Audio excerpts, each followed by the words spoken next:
আসসালামু আলাইকুম।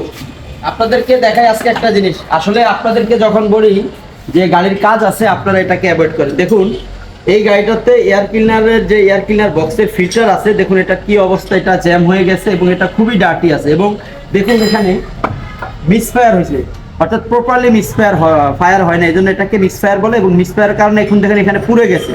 তো আমরা জানি অনেক সময় গাড়িতে দুর্ঘটনা ঘটে, এটার মেইন কারণ হচ্ছে গাড়িতে মিসফায়ার ঘটা, ইলেকট্রিক্যাল কোনো কানেকশন দুর্বল ঘটা।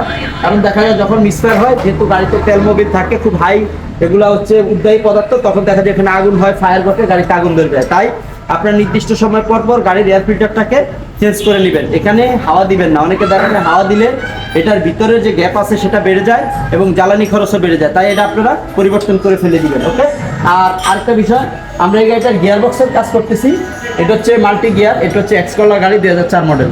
যারা গিয়ার বক্সের সমস্যা নিয়ে ভুগতেছেন, গিয়ার ভাগে না, গিয়ার দম নেয়, গিয়ার খোটায়, গিয়ার রানিংয়ে শিফট হয় না, গিয়ারে থেকে নয়েজ আসে, গিয়ার পরে পরে ডিতে দেওয়ার পর ভাগে না, ডিতে দেওয়ার পর দেরিতে গিয়ার নেয়, আরে দিলে শক্তি পায় না, ডিতে শক্তি পায় না, যত ধরনের সমস্যা, সেই সমস্যা, সকল সমস্যা, জটিল কঠিন ক্রিটিক্যাল সমস্যাগুলো আমরা ফয়সাল কার সলিউশন করে থাকি। আপনাদের গাড়ির হাইব্রিড এবং নন হাইব্রিড যে কোনো গাড়ির ইঞ্জিন, গিয়ার বক্স, যে কোনো মেজর সমস্যা আপনারা আমাদের সাথে যোগাযোগ করতে পারেন। তো আমরা গাড়িটা আসছে, গাড়িটা খুলতেছি এবং এই গাড়িটা কাজ করে একটা আপডেট দিব। আর অবশ্যই আপনারা নিত্য নতুন ভিডিও পেতে আমাদের ভিডিওটি ফলো করবেন, পেজটাকে ফলো করেন, সবাই দোয়া করবেন। আসসালামু আলাইকুম।